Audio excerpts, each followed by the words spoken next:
Hey feds, so to try to just clear a few things up, I get this question a lot because it is confusing. Totally get it. But let's review real quickly. When can you fully retire? There are lots of different ways to retire, but let's talk about being fully retired. For FERS and SIRS, you can fully retire if you are 62 and have 5 years of service, which means that if you're 62 and have 5 or 10 or 20 or 30 or 40 years of service, you can fully retire. It has to be at least 5 years of service. You can also retire if you have 20 years of service and you are 60 years old. So that means 60 years old and at least 20 years of service, or 25 or 30 or 35 years of service.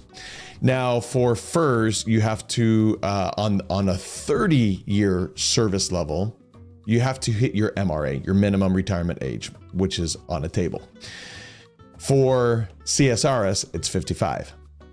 And so the question that I got and that I get often is that, let me take a look at this. By retiring at 62, or is there a penalty if I retire at 62 years old, but with just less than 30 years of service? So the answer is no, there's no penalty. You can go ahead and retire, and that works just fine, because if you're going to retire at 62, you only have to have at least 5. And if you have at least 5, then you're good to go.